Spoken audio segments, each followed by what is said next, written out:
Film Ganga की सौगंध के समय एक्टर ने रेखा के साथ कुछ बदतमीजी कर दी और फिर क्या था, बिग बी अपना आपा खो बैठे और उस एक्टर के साथ जबरदस्त हाथापाई कर दी। नमस्कार, मैं हूँ ऐश्वर्या और आज मैं बात कर रही हूँ बॉलीवुड ब्रेकअप स्टोरीज की। रेखा और अमिताभ की पहली मुलाकात फिल्म दो अनजाने की सेट पे हुई थी। सदी के महानायक अब तक एक सुपरस्टार बन गए थे और साधारण सी शक्ल सूरत वाली रेखा अभी एक सही मुकाम पाने की तलाश में थी।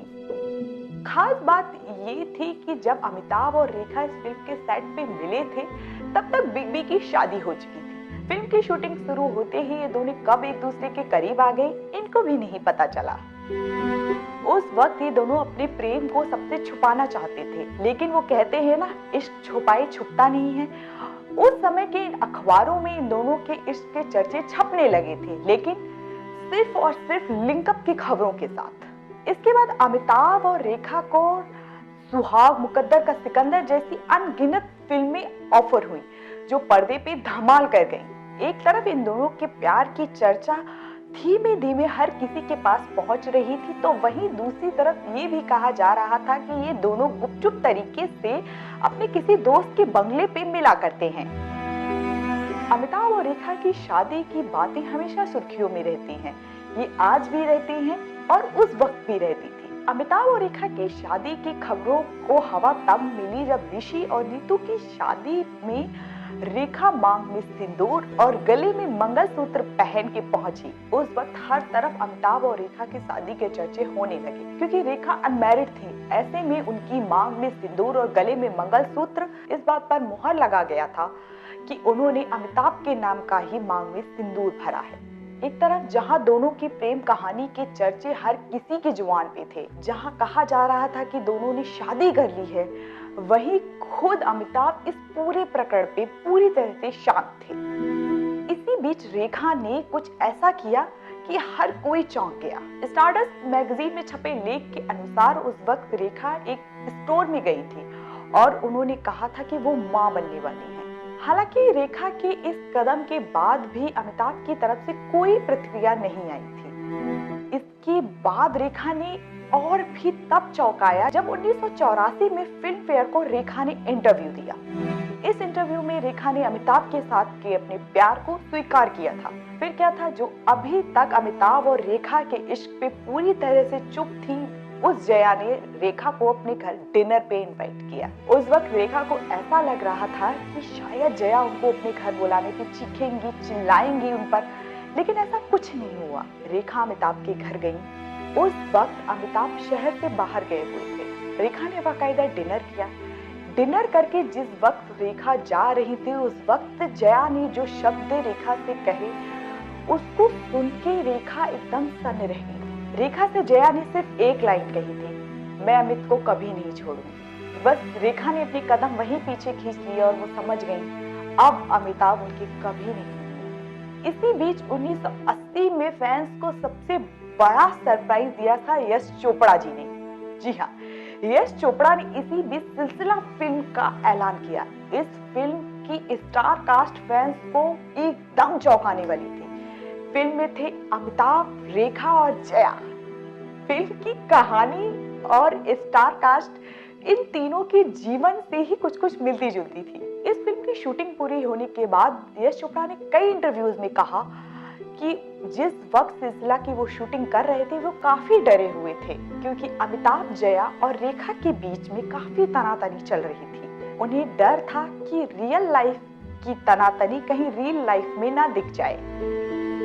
हालांकि इन सब के बाद भी फिल्म पर्दे पे कोई कमाल नहीं कर पाई थी। सिलसिला ही वो फिल्म थी जिसके बाद से अमिताभ और रेखा के बीच में हमेशा के लिए दूरियां आ गई और ये प्रेमी जोड़ा एक दूसरे से अलग हो गया। जिस जोड़े को देख के हमेशा फैंस कहते थे इट्स परफेक्ट, वो जोड़ा एक दूसरे से अलग होने लगा। सिलसिला के 3 साल बाद 1983 में कुली फिल्म की शूटिंग के दौरान अमिताभ बच्चन के साथ एक हादसा हुआ, जिसमें वो बुरी तरह से घायल हो गए और अस्पताल पहुंच गए।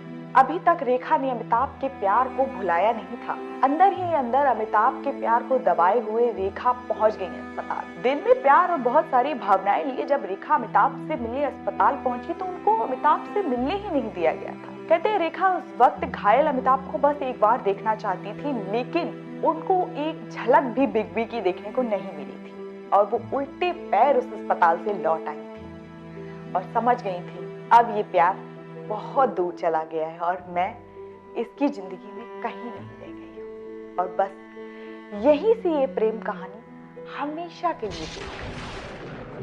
प्यार में हारी रेखा ने 1990 में हर किसी को चौंका दिया। उन्होंने 1990 में दिल्ली के मुकेश अग्रवाल से शादी कर ली, लेकिन झटका तब लगा कि शादी के करेक्ट 1 साल बाद रेखा के पति मुकेश ने आत्महत्या कर ली। यानी कि रेखा एक बार फिर से प्यार में हार गई और अकेली रह गई अपनी जिंदगी में।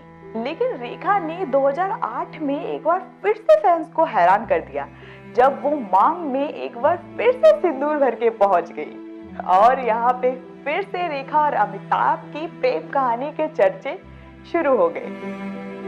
पति के ना होने के बावजूद रेखा के मांग में सिंदूर भरने को लेकर तरह तरह के सवाल उठने लगे, लेकिन खुद रेखा से जब इस बारे में पूछा गया तो उन्होंने कहा कि ये केवल उनका महज स्टाइल है। लेकिन लगातार ये कहा जाता रहा है कि रेखा आज भी सिर्फ महानायक के नाम का ही अपनी मांग में सिंदूर भरती है। हालांकि आज भी ये दोनों एक दूसरे से नजर चुरा लेते हैं। अलग होने के बावजूद सिंदूर के बहाने ही सही, लेकिन रेखा का नाम अमिताभ से लगातार जुड़ता रहा है। अमिताभ की फिल्म आखिरी रास्ता और सूर्यवंशम में भले ही रेखा ना दिखी, लेकिन इस फिल्म में रेखा की आवाज का पूरा यूज किया गया।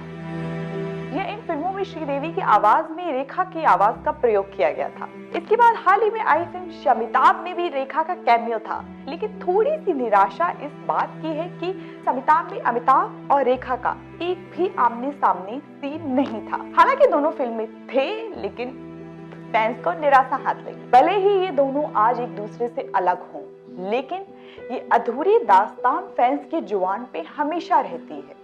ये अलग अलग होके भी फैंस के लिए हमेशा एक है। आज के बॉलीवुड ब्रेकअप स्टोरीज के लिए इतना ही। अगले हफ्ते एक नई कहानी के साथ मैं फिर से आप लोगों से रूबरू होंगी। तब तक बॉलीवुड की खबरों के लिए देखते रहिए लोकमत न्यूज़.in।